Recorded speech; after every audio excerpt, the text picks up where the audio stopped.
5, 4, 3, 2, 1. Well, good afternoon or good evening, everyone. It is dark here. 8:30 p.m. on the East Coast, 5:30 p.m. on the West Coast. So, good evening. I want to welcome everybody to this fabulous talk show we have here, the Real World News Radio Live. And I'm your host tonight, Reggie Kearney, all the way from Maryland. And I got with me my executive producer, boss lady of Hot Topics Radio, Miss Toni Breedlove, who's sitting in for Miss Chara Ann Tappin. So how you doing, Toni?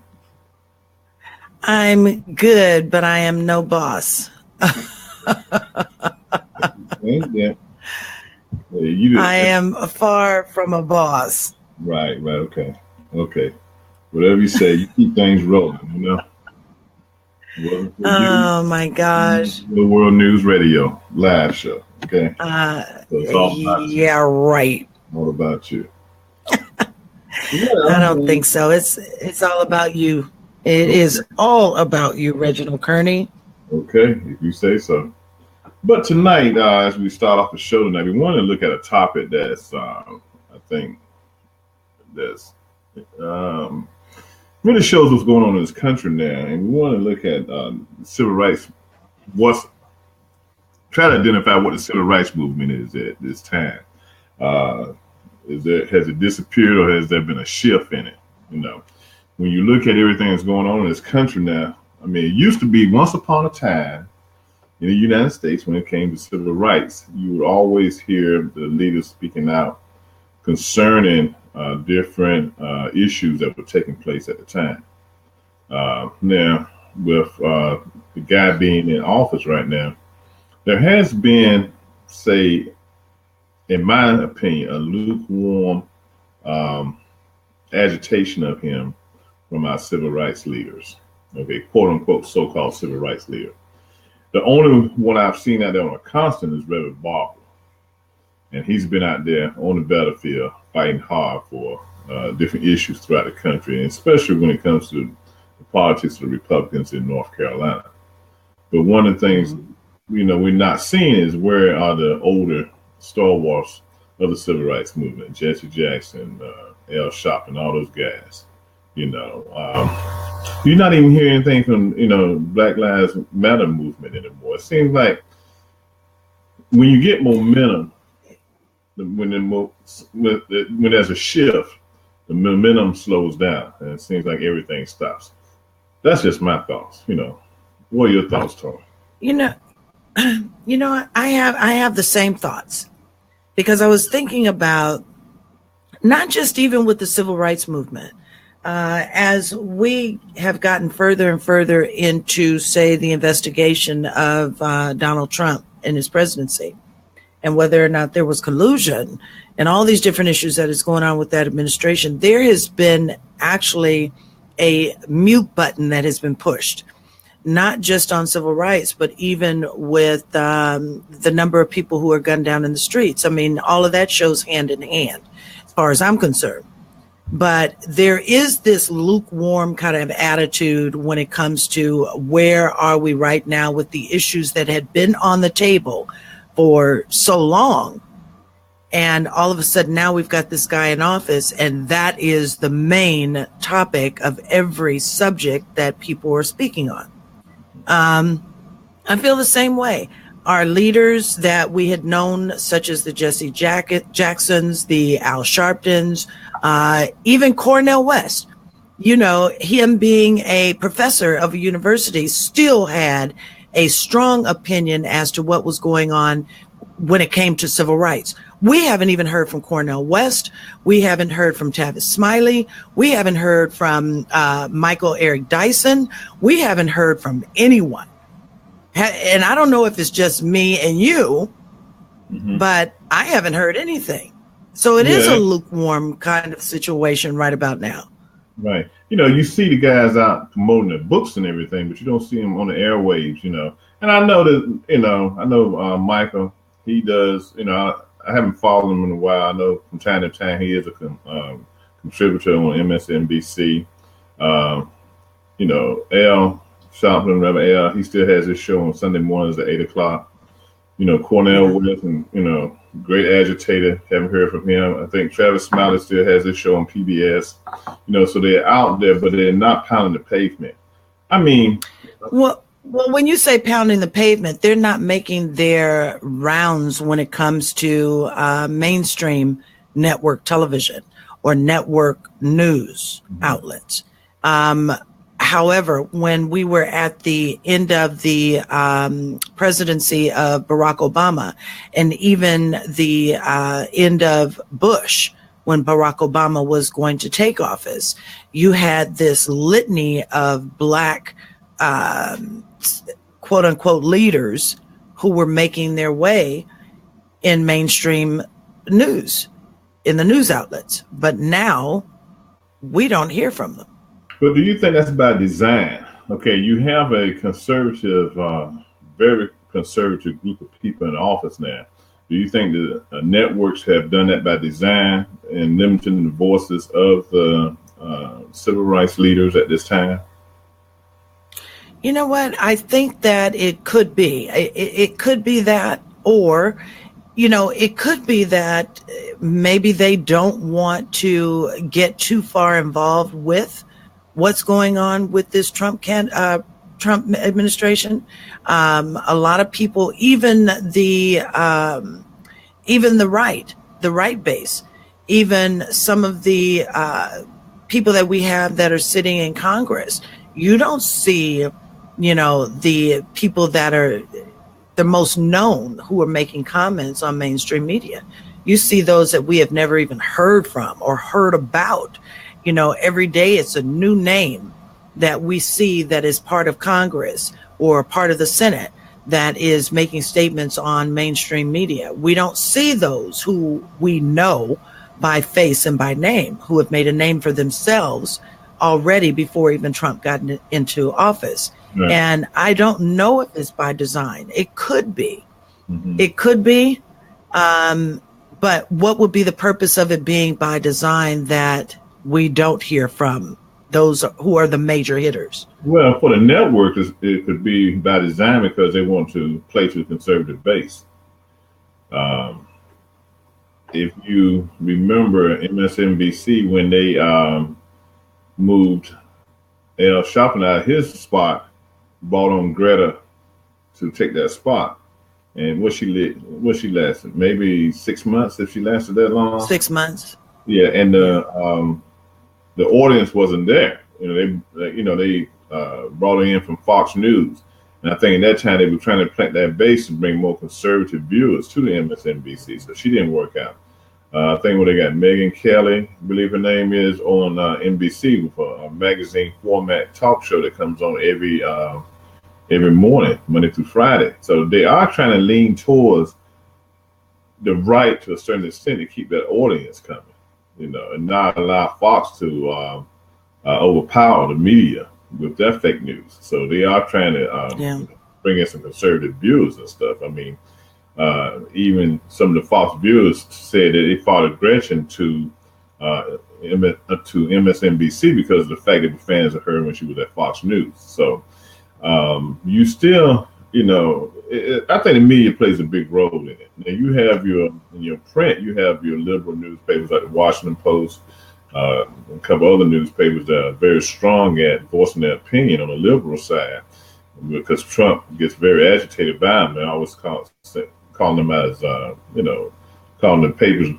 as being fake news. So there is some agitation from some of the print newspapers and stuff. But, my biggest concern is the voice in the African-American community is being lost, because nobody's really stepping up. Like I said, I got to give kudos to Reverend Barbara for constantly being out there, trying to keep the issues on the forefront. Even though his main concentration is North Carolina right now, he is the voice, in my opinion, of the new civil rights movement. He's definitely a voice and stuff. We need to hear from more of the old guys. Especially when you take an incident like Roy Moore down in Alabama. Remember the grand old pedophile organization, the GOP. Down there, down there doing his thing, and refusing to step aside. You know, and you look at those deplorable base of people down in Alabama who's willing to support him. Years ago, if something like that had come up, you know, we'd be out there blasting, the civil rights leaders would be out there blasting him. You know, but he's not getting blasted from the liberal side when it comes to the civil rights leaders, you know. I mean, I think we got to put pressure on Trump at every corner that we can. Right. But you know what? He's not being blasted. Roy Moore is not being blasted by anyone. I don't even think that I've heard anything that is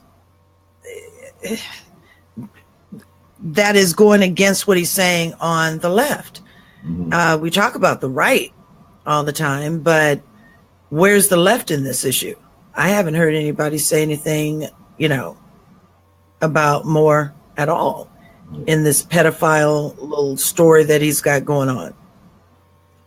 Could it be? So how could we expect to hear from black leaders, you know, which for the most of them, they actually have a democratic or liberal view. Mm-hmm. How do you expect to hear from them when we don't even hear from, you know, those who are, like I said, who have made a name for themselves when it comes to the political standing of this country? If we don't hear from them, how can we expect to hear from black leaders who make up, you know, just as much as the left base in liberalism or in the Democratic Party? Right, but should we as black leaders wait for the white establishment to push us along? I mean, I think we. No, I'm not saying that because I'm not saying that they should wait. I'm not saying it. Mm-hmm. But what I am saying is that how can we expect to hear from them on anything that is going on right about now, which we haven't heard two bits since Trump has taken office? Mm-hmm. Excuse me.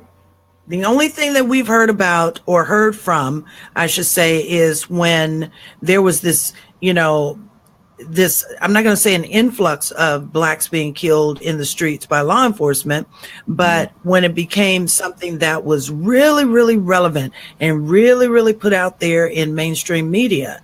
Not until then did we hear from Sharpton. We heard a couple of words from Jesse Jackson. We've heard a couple of words from Cornel West in that very beginning. But when it has to do with politics in a whole, no, absolutely not. Right. And this is the time that we need to hear from them, I think, because we're in this conundrum of, can I say a bad word? We're in this conundrum of bullshit. Seriously, you know, and we can't find our way out of it. And of all people who should be speaking, especially on black issues, should be what we think of as our black community leaders, and they are not. And I don't know if it has to do with the fact that, you know, mainstream media has put this, you know, gate up around who can actually be there as a voice, or if it's by design, as you had mentioned, or if they do not want to get involved because it surrounds the Trump presidency. That's what I'm thinking, that they don't want to get involved because it has to do with the Trump presidency. That administration is basically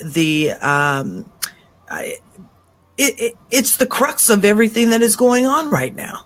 Mm-hmm. You know, because we're talking about civil rights. We're talking about whether it's a shift or if it's a disappearance of the civil rights we know. Mm-hmm. And I agree with you on that, Toni, because there are enough issues that we have to be in. There are a lot of issues to be involved, to keep us involved in the political scene at this time. When you look at health care, you look at the changes in the tax laws, things of that nature. We need to have our leaders speaking up and speaking out against these bills that are coming before us. Okay, you know, recently, this week, his appointments to the federal bench. You know, how are you going to appoint somebody who's never tried a case out of law school, been out of law school almost 10 years, never tried a case, never done anything, but you're going to appoint him to the federal bench. The person doesn't even come up with a recommendation from the Bar Association. He has very limited knowledge in the law. You know, how is he going to decide a case with his limited knowledge of law? You know, so that's Trump trying to push his ideology upon the Americans because he wants to have a favorable court in case him and his friends get called up and get convicted on something. He needs to have judges in place that are going to pretty much stop the process. So there's something to talk about, because in the long run, you take somebody that's 36 years old, I believe he is, and he gets a lifetime appointment.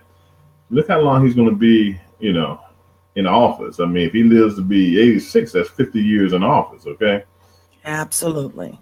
All these people he's appointing to the judgeships will have an effect on the African-American community and the communities of the people of color, okay? Because depending on what part of the country you're in, you know, they could send out a ruling on your case that's not favorable, okay? And that will affect the whole country, okay?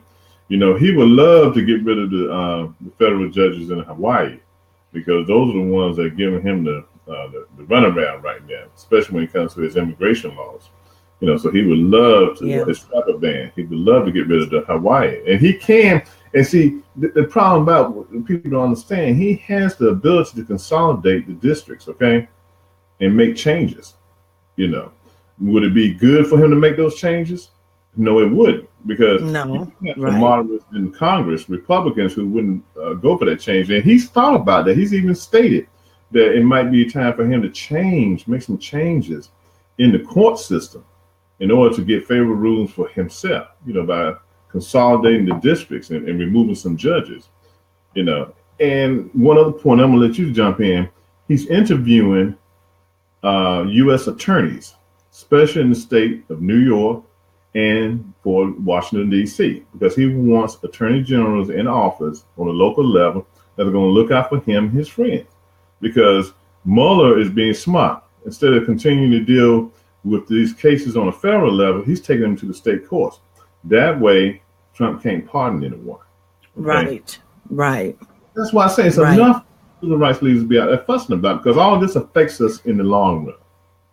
Right. Well, we should have seen this. I think we should have seen this plan when Comey was sitting in the seat as director of FBI. And when the comment came to Comey, as he had mentioned during his hearing, that he was asked by Trump if he was loyal or if he was on his side, and I'm paraphrasing. We should have seen that was going to be his game plan, was to surround himself with people who have that same ideology and who would be there to help him in any way that they possibly can to keep him or his cronies out of hot water. That's exactly what we should have seen in the beginning. And when this happened to Comey, there was, he could have said it. No, he didn't say it. There's no way he could have, asked for someone's loyalty. Well, why not?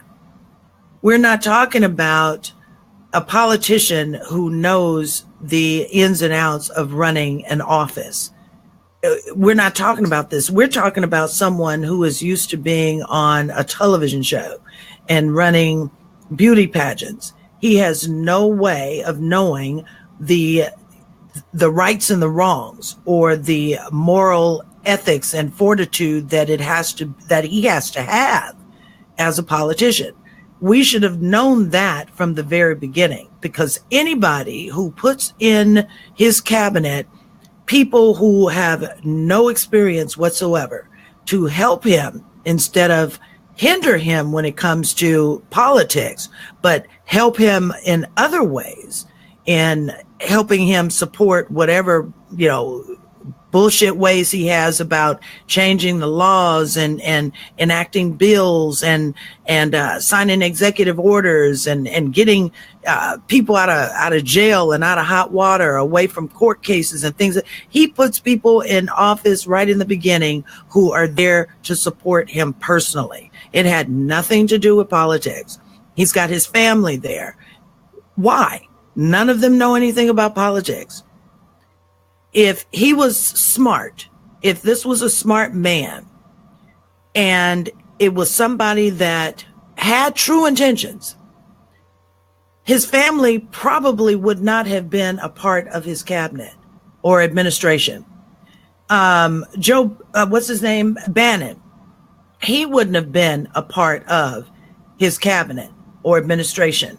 And the reason why, because of Bannon's track record. He didn't care. He had his own agenda, and they were all personal issues. They had nothing to do with this country. It's all about how he can make himself rich, how he can keep other people on top with their money. It had nothing to do with the love of country. And now that he's in office, now they've got a problem trying to get his ass out of there. So well, we've got to wake up. I mean, I think Black America has got to wake up. Someone has to lead the way, because we are gradually getting pushed back. My buddy Lewis Powell just posted, who are the so-called civil rights leaders that we charge to take on this fight? I mean, who are the individuals? Or are you referring to an existing organization that should be out in the forefront of of the issue? I see so much fragmentation in our communities and political organizations. I agree. Agree with you 100%. I mean, I the agree. Fragmentation, that's the biggest thing. That's the biggest. Back in the day when I was growing up, you had the NAACP, SCLC, Rainbow Coalition. All those groups and others could come together on an issue to find common ground to fight that issue. You don't even have that no more, okay? You do not have that no more. So the fragmentation is definitely there. Who's the leaders? Who is the spokesperson for the African American community now? I'm so frustrated at this time, because that's why you should run for office. I ran for office before. I'm getting too old for it, I really encourage young people to run for office, then I look at it sometimes and say, I probably need to get back in the game, because a lot of young people don't want to do it no more.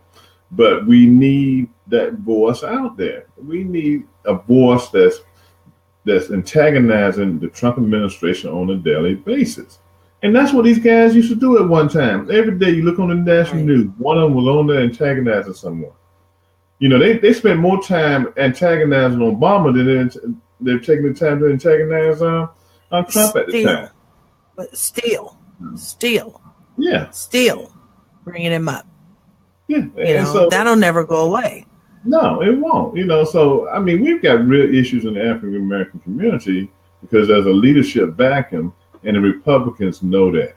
Back in the day with the civil rights movement, if we sneezed, these white folks woke up. They wanted to have a meeting, try to solve the problem and squash it. Now hey, look. Leave little black folks right where they are. Let them do their thing. We don't need to be bothered. We don't need them. Okay, so what's happening is that we're not getting the jobs. We're not getting the contracts on federal level. There's a lot of things that they'll turn their thumb and their nose up at, because they're saying, hey, we can call them this name, that name. We can get in the middle of the street like they did in Charlottesville and show our butts. We can do that. So that's and Fox News is just the news that they're talking about is in a sense fake, because they don't put it, they don't put all the information out there for the people. They design the news and they talk the news that they feel like America wants to hear, and they play to that base, So, I mean, it's crazy. But what Americans want to hear that shit? Excuse me, I didn't mean to say that.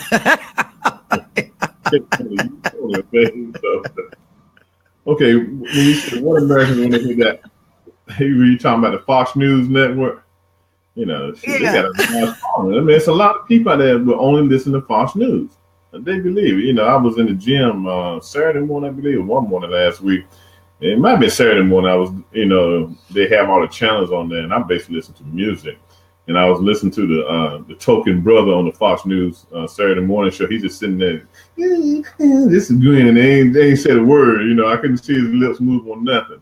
But he was sitting there grinning and cheesing and stuff, and that's where they want us at. That's where we want us at. But, it's older guys, we got to step out there because we got to protect our generations coming up. Yeah, but you know what? I'd be really interested in if there is someone here that is, viewing tonight's show.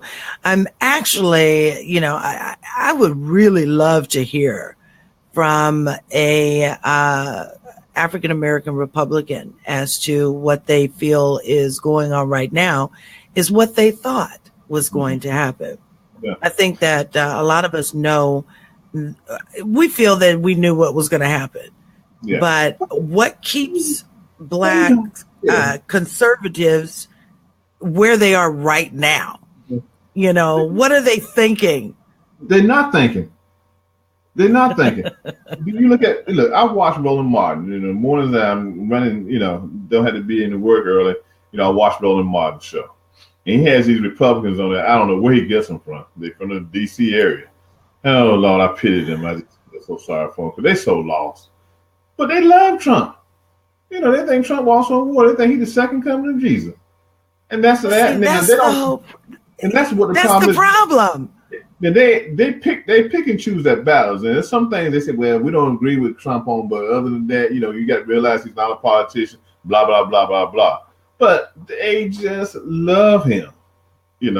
They feel like he can do no wrong, that everything he's doing is right.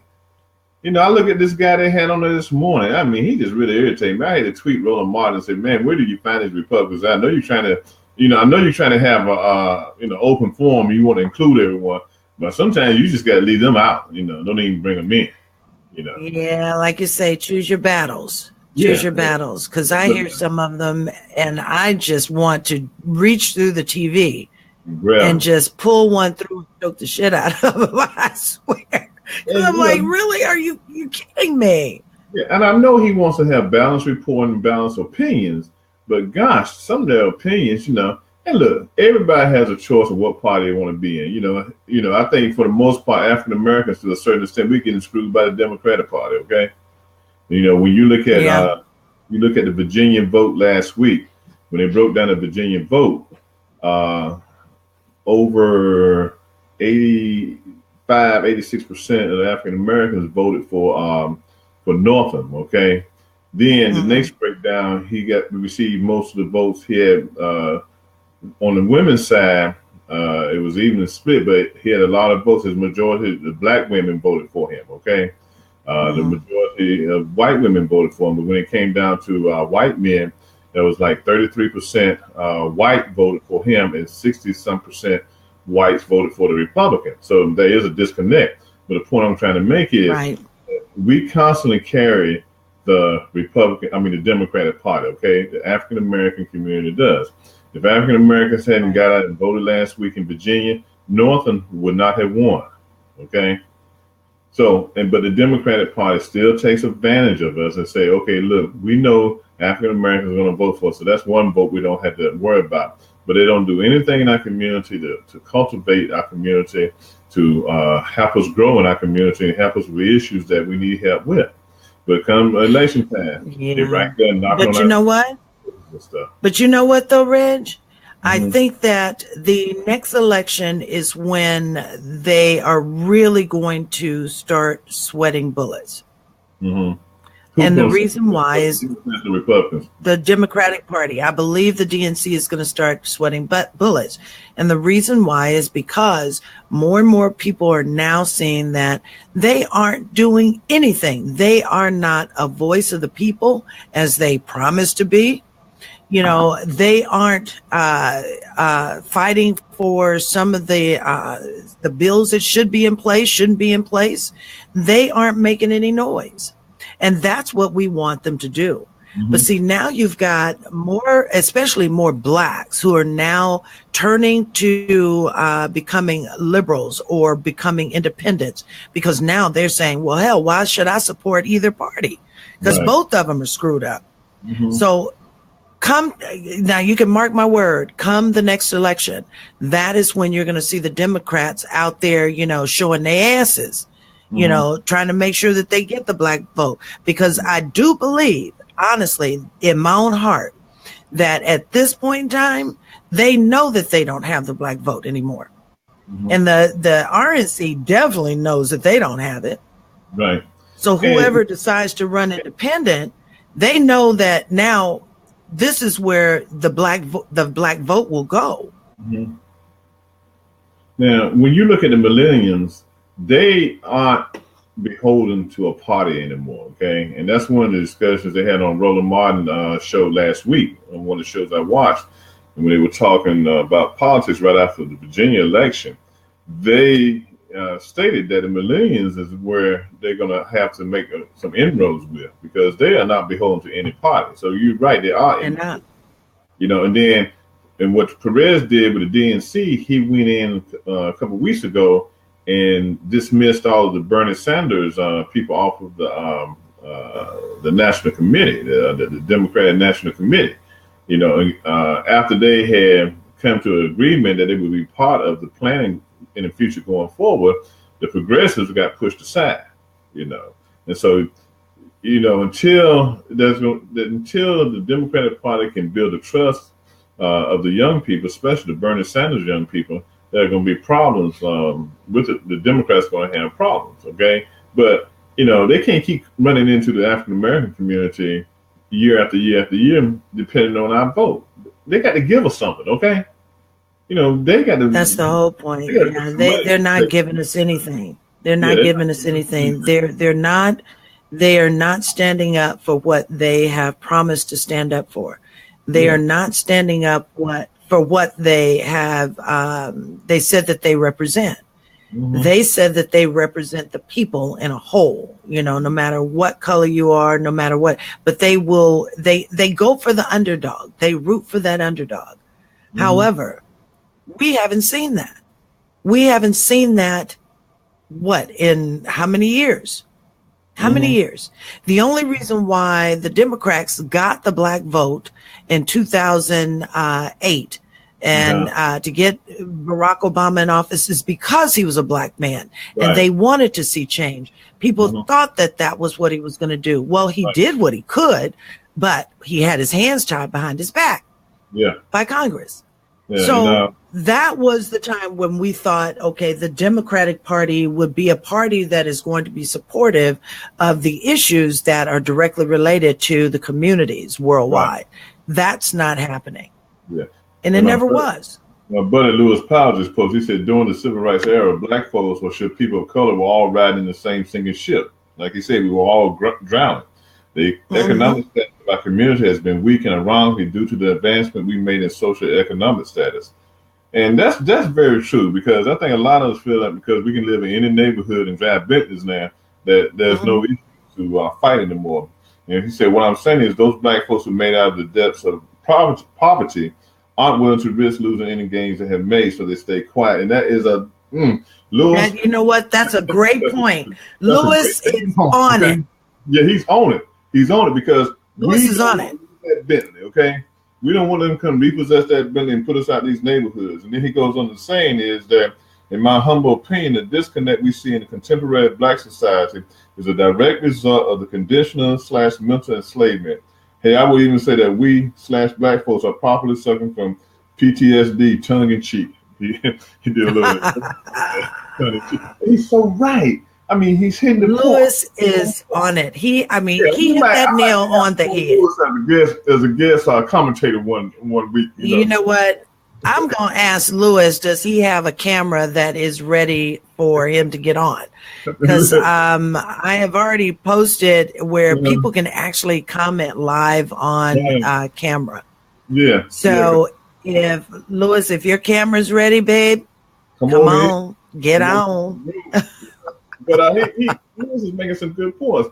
And I've stated that over and over in the past that we've just gotten so used to being able to live where we want to live, work where we want to work, eat where we want to eat. And so we feel like it's comfy time, that we can be comfortable in our shoes and our clothes, and not worry about anything. It's a lot to worry about. Gosh, I look at these young people out here on PCP and everything else, and it's killing. We're killing ourselves in our communities now. I see so many people on PCP when I'm out working and stuff. It's disappointing, and that's the only thing. They can't find jobs. They become homeless because the family members don't want to deal with them more because they turn to PCP. Officer friend of mine showed me some pictures of some people that we had gotten for different infractions in the shopping center, and this one girl here showed me she's like 20 years old at the most, and said she loves PCB and she's gonna stay on the rest of her life. Well, she's not gonna have a long life because of that, but she's willing to die because of that. So we have issues that aren't getting addressed in our communities anymore. It's look, I'm not racist. I love everybody, okay? And I have some good white friends and everything. But we in the Black community, we just feel so comfortable with whites that we feel like we white ourselves to a certain extent, that we've forgotten about the struggles of our parents, our grandparents, and great-grandparents to get us where we are today. And so, we are gradually going back.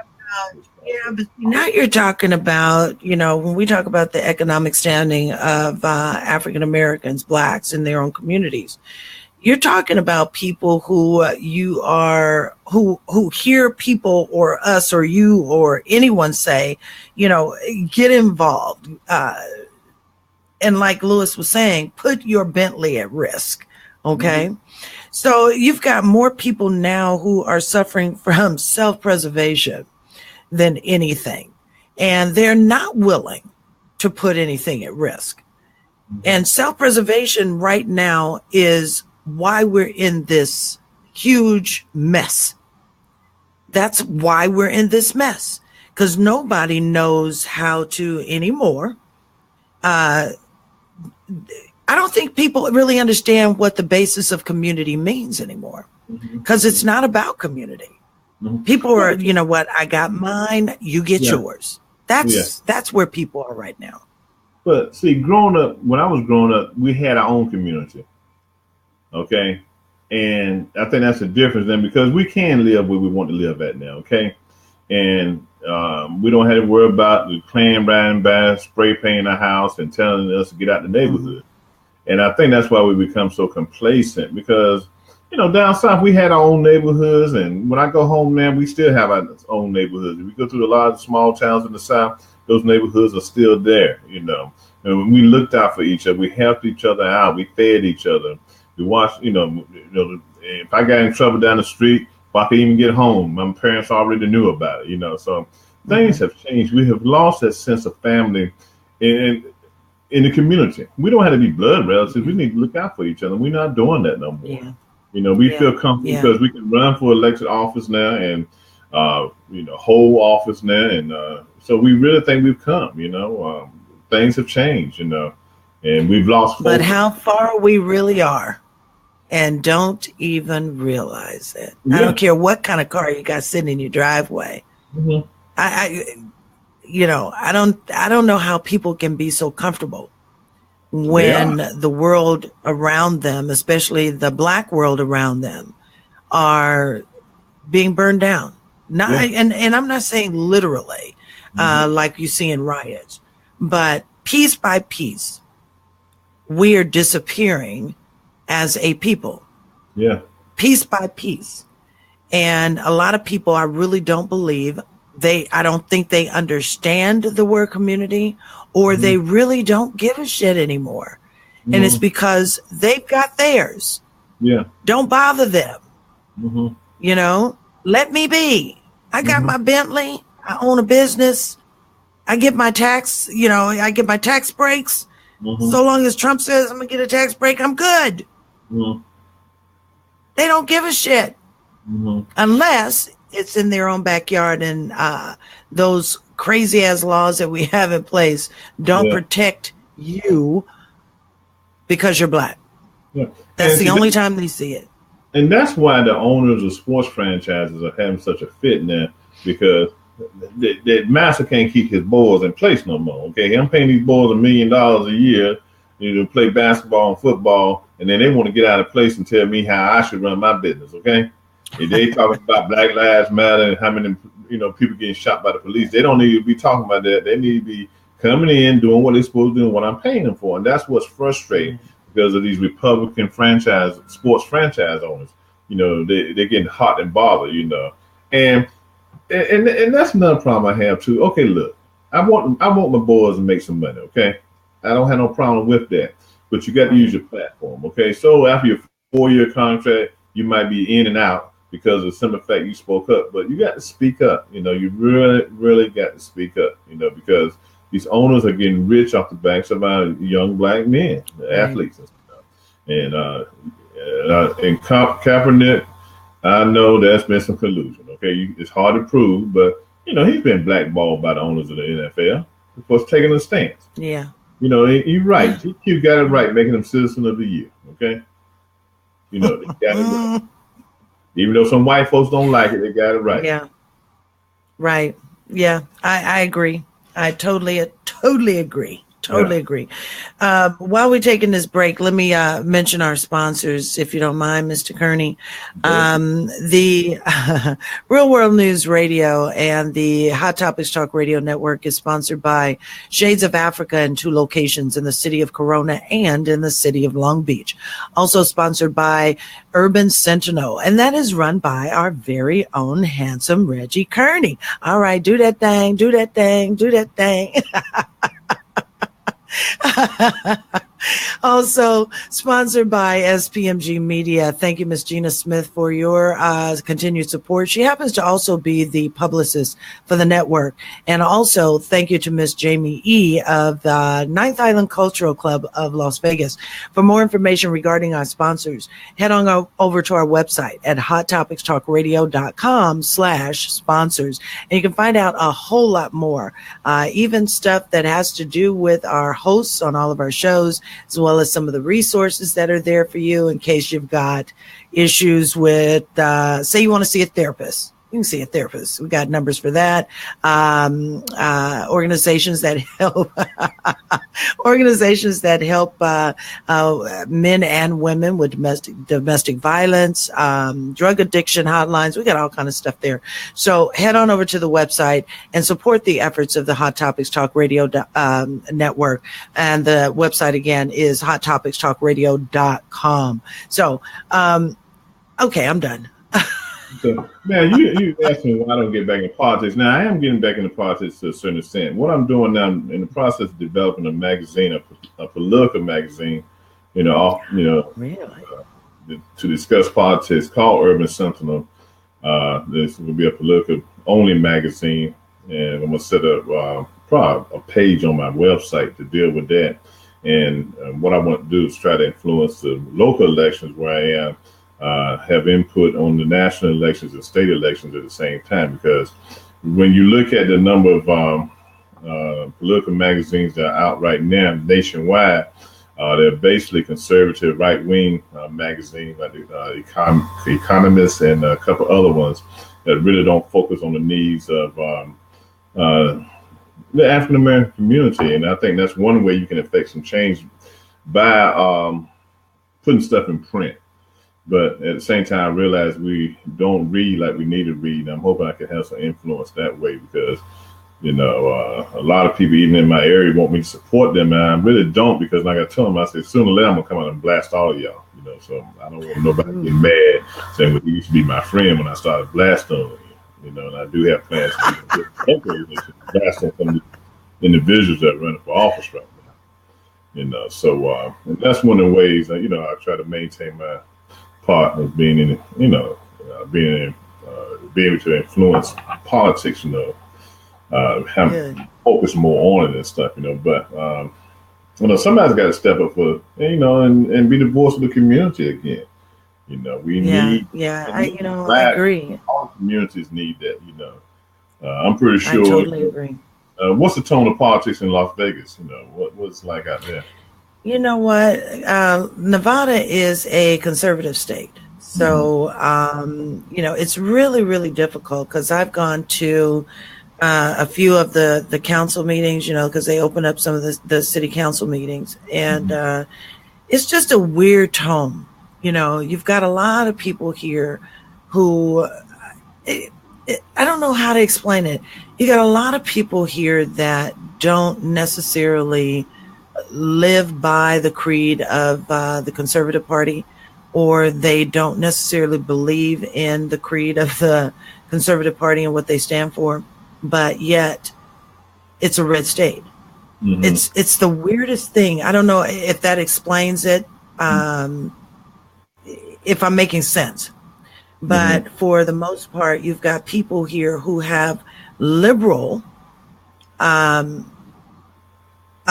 thought process or liberal beliefs, but yet and still it's a red state. It's really weird. Right. Because I know that at a couple of the council meetings, you know, the public, they do get up and they speak and they talk about, you know, the issues that are going on, such as like gun control. When we had the shooting here, they just won't get off their asses.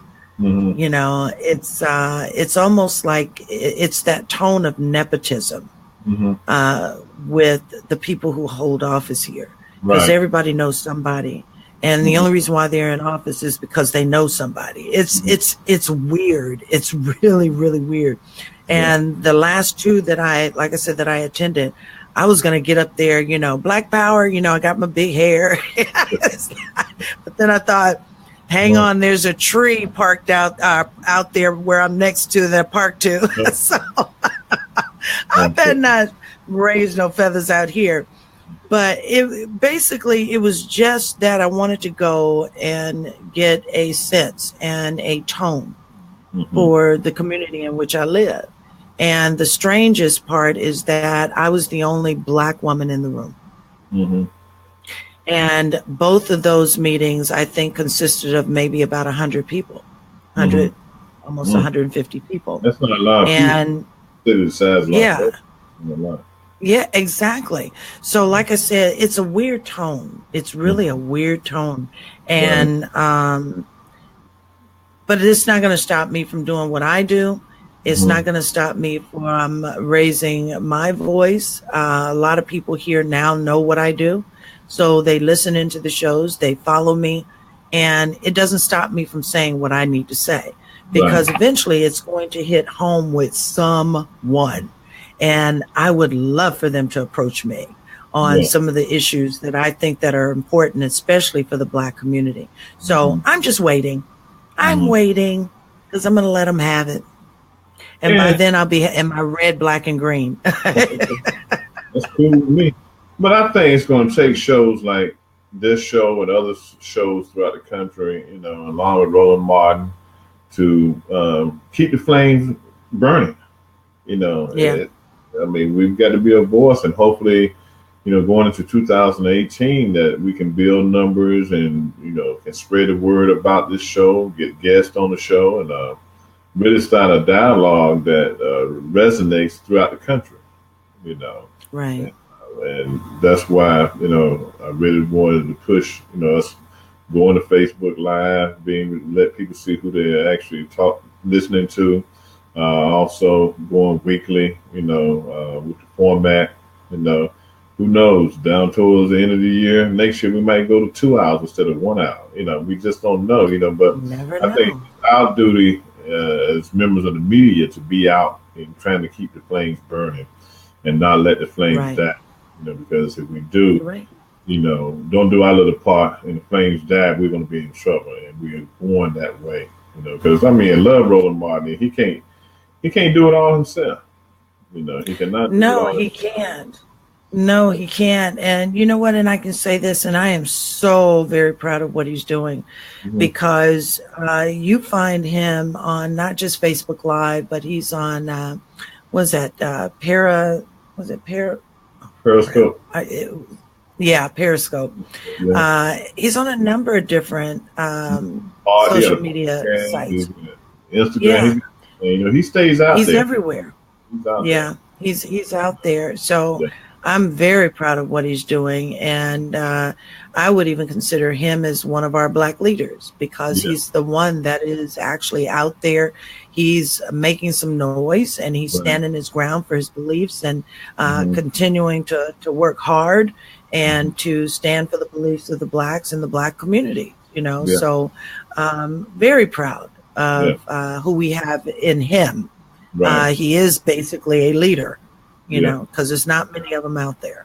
Right. And we got a number of guys that I subscribe to on YouTube, young guys and ladies who, building a platform on YouTube with and being conscious about the world and making their comments and making their thoughts known.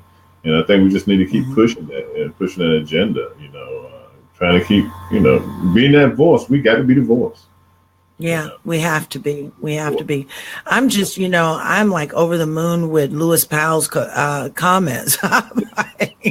You got to get Lewis Powell on this show. Yeah, I'm gonna hit Lewis up. Yes. A couple times and be a part of the show. And then I like the next year. Hopefully we can get Reverend Barbara on here maybe a couple times next year. Get David Love back on. Get him. I know he's pretty busy with his commentations. Get the girl out of LA on a couple times. We haven't had on since the beginning of the show. Well, you know what? I had a conversation with Cheryl Dorsey. Was it this weekend? It was latter part of last week. Yeah, it was over the weekend, because she was doing a lot of interviews between MSNBC and CNN. So I think it was right before she was about to appear on CNN. I sent her a message, and she wrote me back, and I told her, you got to come back on the show. And she said, anything for you, sis.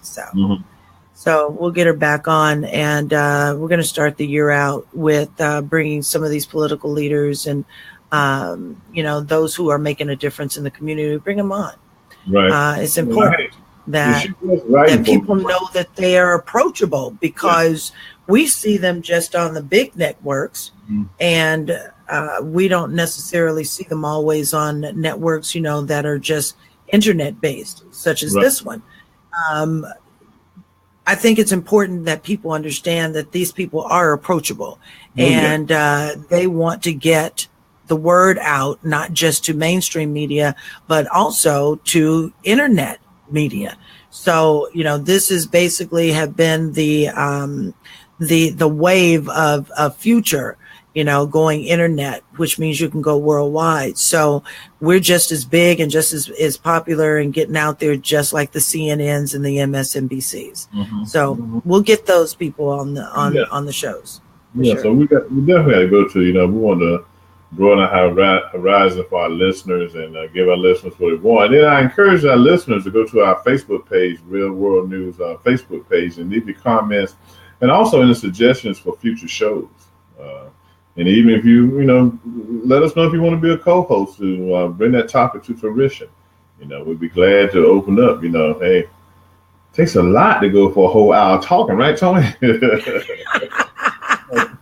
Well, see, we did pretty well, because it's 6:23 right now. Anything we can get is good, but I do ask our listeners to submit their ideas for future show topics to our Facebook page, and continue to join us. Continue to tell your friends about us. If you don't catch us on a Tuesday night, you can always go to YouTube to catch up on the shows that we've done in the past. The shows are available. So we're out there, like I said, all I want to do is my little part. I don't know how big it's going to be, how much it's going to be, how much effect I'm going to have, but I just want to do my own little part. You are doing a big part. Huge. Humongous. Humongous part. Yeah, we get our girl get Chara Ann back in on the, get her back hooked up. We keep on rolling and stuff. And that's what absolutely. We got. I haven't given up on my brothers and sisters yet. I never will give up on them. I just want them to come along and let's get this thing right, and not allow white America, whether they're liberal or conservative, to take advantage of us. And that's what I feel like they're doing, taking advantage of us on a daily basis. Yeah. And you know what I think it's also important, though, is that I think it's important that we educate one another, too, because I find that a lot of times when I'm out speaking to people or just in everyday life, you run across another brother, assistant, and you talk about some things that might be going on in the news, or just talk about everyday life. I think it's completely sad that in a lot of cases when I'm out there speaking to people that they actually don't know what's going on. Mm-hmm. And to me, it's disturbing. It is completely disturbing. And I want to basically encourage someone else to be that voice to someone, right. Be that mentor of information. Doesn't necessarily have, you don't have to get involved in their life or anything, but if you could just pass on a little information as to how today's government and politics actually affect Black communities and how it affects our lives to someone who has no clue. Mm-hmm. Just imagine how much stronger we become as a people, when you share information, when you share knowledge. And right. That's all it takes, is to share that knowledge, because you never know with whatever you share with someone if it's going to be like a seed and it takes root. Mm-hmm. And it starts to grow, and then they get more and more involved in the political aspect of their communities and the nature of what's going on in their communities. You don't know. So I do encourage people all the time when I'm speaking and when I get out there and I'm talking to people, talk to someone about something that that maybe they don't know. Right. And what a grand thing it would be if they do know about it and you both talk about this issue and you come upon a solution. Just think how powerful that is. That's powerful. Yes, it is. So I want to challenge those who are listening in to be encouraged and to encourage the next person by providing them with information. Right. Be a mentor of information, if anything. We must do that. Man, I hate to tell the listeners that we won't be here next Tuesday night because of Thanksgiving week. I know. Just week after next, Tuesday after next, and as we prepare to go into the month of December, but we're going to take a holiday break next week so we can all get our turkeys cooked and things of that nature. And Toni, I see you're going to be preparing for your mother. And, oh my gosh, yes. You know what? And it's so sad, Reg. I haven't had a holiday with my mom in 20 years. That's a long time. 20 years. Yeah, very long time. So now I'm ending my 20-year streak. A good way to end it, over a good meal. So so we won't be here next week. We'll be back the following week.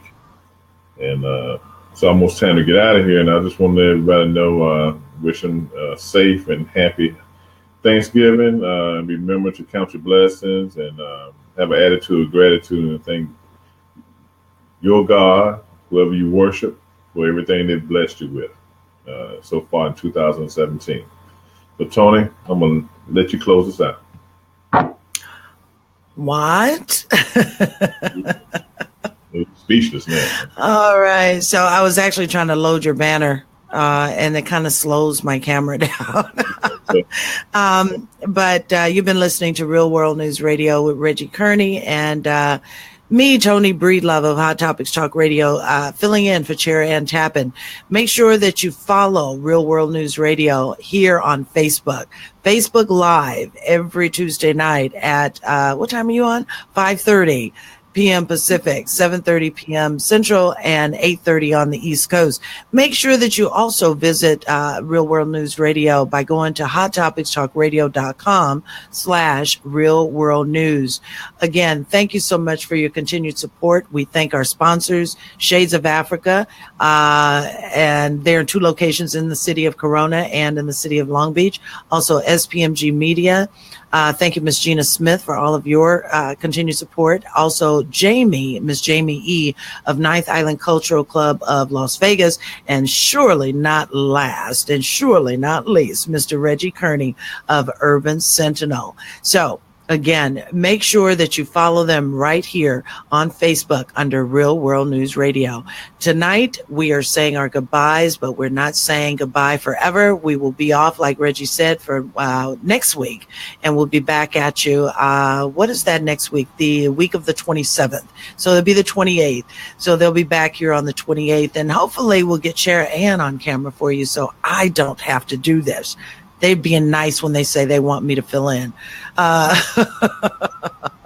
But we'll make sure to come on back here on the 28th of November, and we'll resume the conversation about getting our communities together. So again, thank you so much for listening and viewing, and we will see you back here on Real World News Radio on the 27th. Good night, everybody. Good night.